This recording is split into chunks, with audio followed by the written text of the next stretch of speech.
Welcome back, you guys. Today we're going to be working on a shield performance center. Now, we've done several of these. We really haven't put a video out of exactly how advanced the work can be on these. They're a little bit more challenging because they already have stuff on them like ported edges, ported barrel. They usually come with upgraded sights. They've got a different logo over here. So there's a lot of things we need to work around in order to kind of really upgrade this from what it already comes from the factory.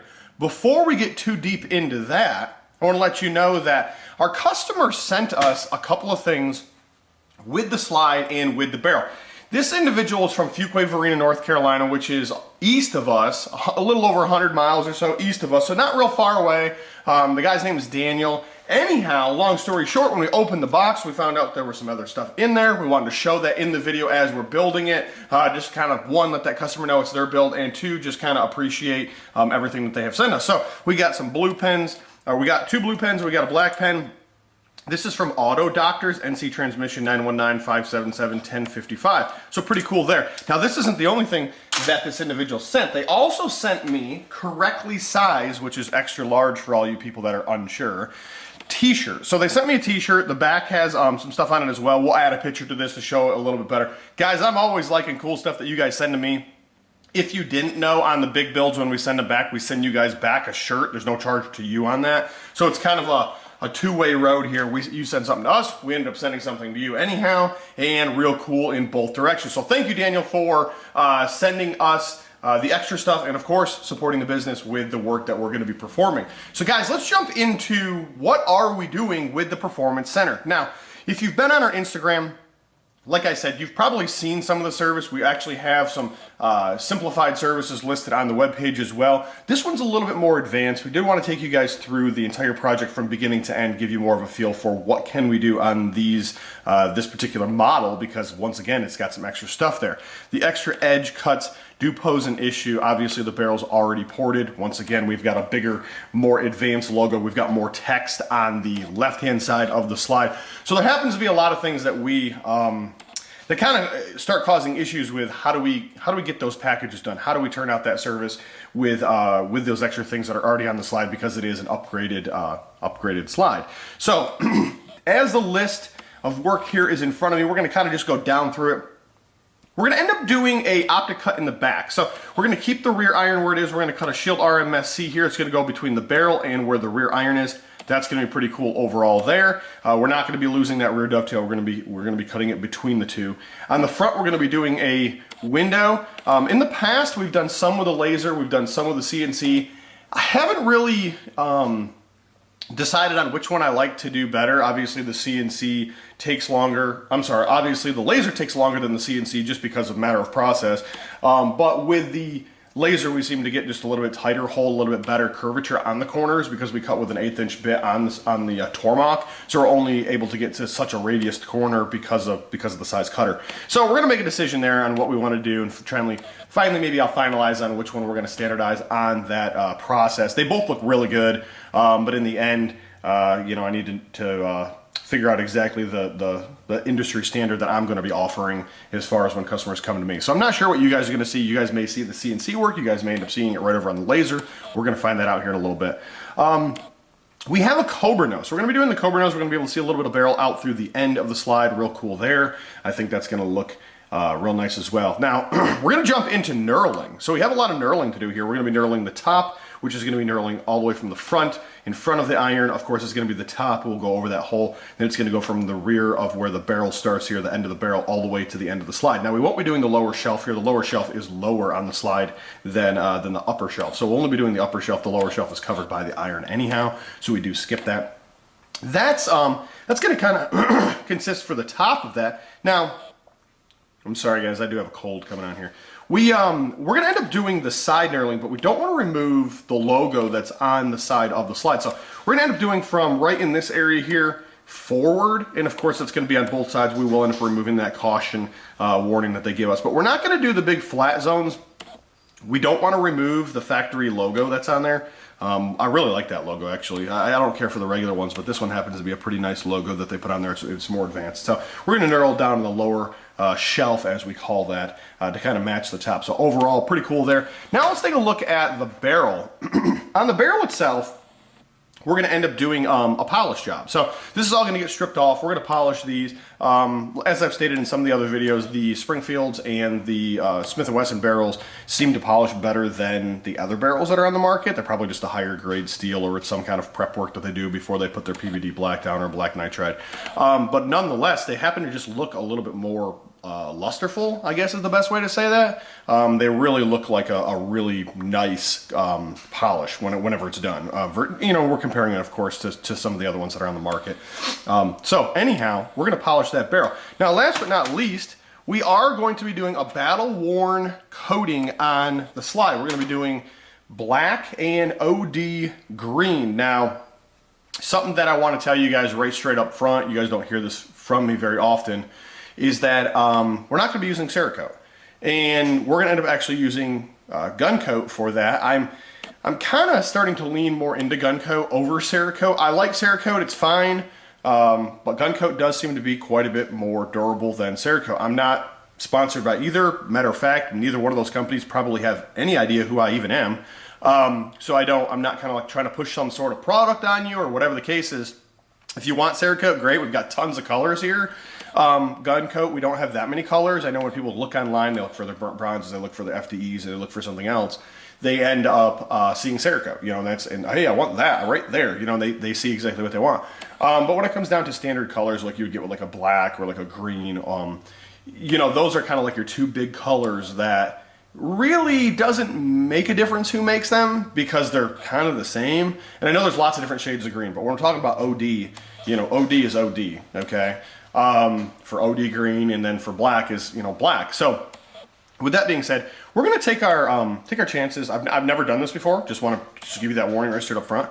And we're going to do black and OD green, battle worn, and then of course we will clear it just like we always clear. And we'll see what it comes out looking like. And in the end, it should be more durable than Cerakote. And I'm eager to see how the two colors pan out in the end. If for some reason it just straight up doesn't work, like the colors don't adhere, the clear doesn't like it, something goes on, then I'll give you guys that warning at the end that, yeah, let's not do that. So yeah, I just kind of wanted to run you guys through that, and it's going to be black underneath and OD green on top, so we're going to see more OD green than we are going to see black, and of course it'll be cleared, so everything's going to look like a matte in the end, and let's just see what we get.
All right, guys, it looks like we have finished all of the work. Let's take a couple minutes here and just kind of review exactly what we did. You guys had seen that performed on the Tormach 770.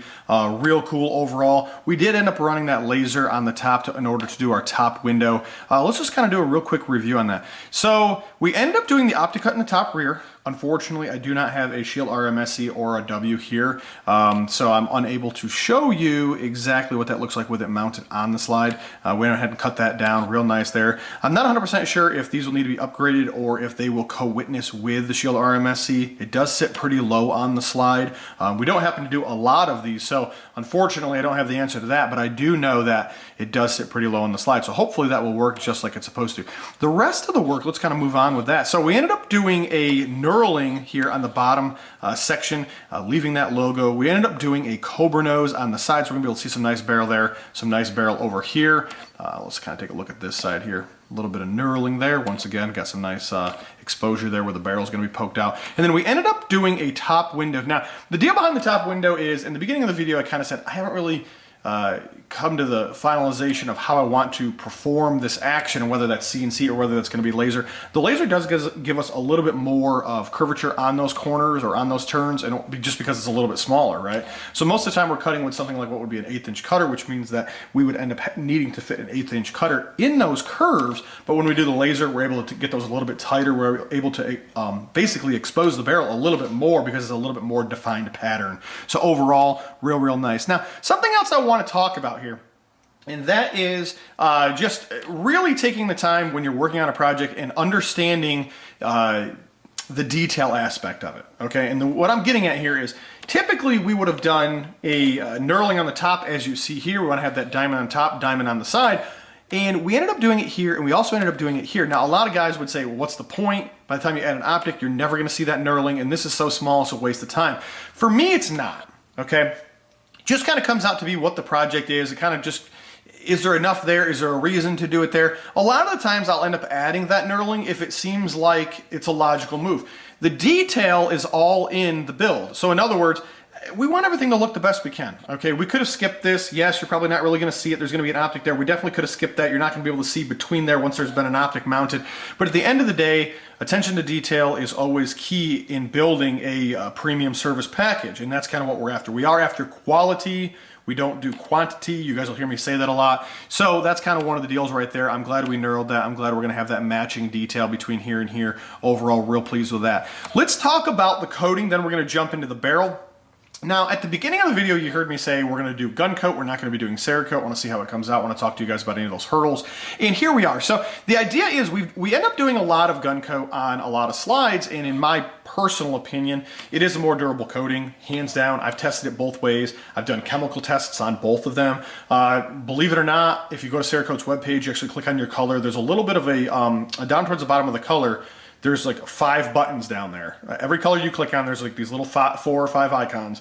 And when you click on one of them, it's a PDF that you can download, and it actually tells you whether or not it's chemical resistant, and it gives you all this other detailed information about the product obviously from Cerakote, because they're the manufacturer of it. And what you're going to find is that some of the colors that are out there, burnt bronze being one of them, rates on the bottom 25% of what would be chemical resistant. So now we don't 100% know what that is, other than, you know, that they test it with like diesel fuel and a couple other things, jet fuel. I don't know what they use it with, submarine fuel. I don't know what they test it with, but there's a couple of things in there that they give you this industry standard of testing on chemical resistance. And burnt bronze is one of those colors that fails. It's actually considered fair. Okay, so there's like poor, fair, good, and excellent. It rates like right into the fair zone. So it's somewhere between that 25, near 25, up to 50%. So I guess it's a little over 25, but it's not nowhere near the high aspect of that scale. And a lot of people just didn't know that. A lot of times you talk to people, you go to gun shows and gun shops, and they go, yeah, it's chemical resistant, UV resistant, you know, weather resistant. That's not true. And not only is that not true, it's actually right on the webpage where you can access it right from there, and it gives you every color code known to man, and it actually tells you that in black and white.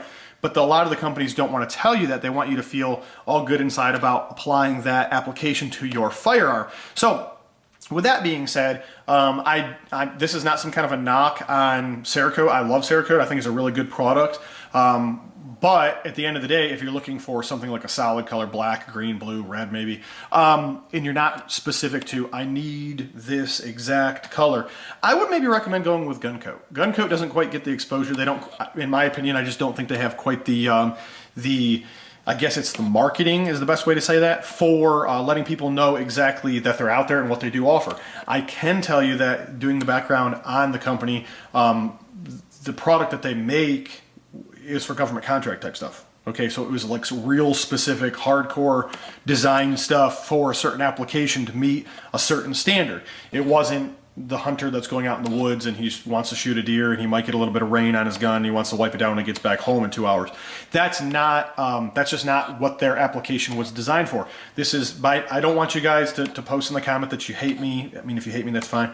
But I don't want you guys to put on there, well, man, this dude's always promoting Cerakote and all of a sudden now he's promoting Guncoat. What's his deal? I do still promote Cerakote. I think Cerakote's a really good product. I think if you're after a certain color, like I said, if you're after a certain FTE or Glock FTE or Coyote Tan, there's a certain version of it. I think it's the #1 choice. I mean, obviously, suppressor manufacturers are using it. Obviously, manufacturers like Ruger and some of the other companies, they're using it right at the facility before you purchase a gun. So at the end of the day, I think it's a really good product. However, if you're after black or you're after green or after one of those individual colors, as I already stated, I'm going to tell you already, hands down, you're not going to beat Guncoat, period. I have ran these tests, everything from the chemical tests to literally scraping them, sanding them down, and running them under a laser. Like, I've abused the coatings to figure out what I put on my guns, okay, if that tells you my answer. So, with that being said, this was the first time we actually did a battle-worn gun finish in Guncoat. Really pleased with the way it came out. I just didn't know how well it was going to work with the different layers bonding to each other, being sanded, and then of course, we do clear. We clear because we don't want those coatings to continue to wear. We also don't want any of the exposed metal to rust. Even in the case of a stainless steel weapon like we sometimes work on, we still want to give that extra layer of protection onto the metal instead of having it raw metal in the elements. So with that being said, guys, I'm really happy with the way that came out.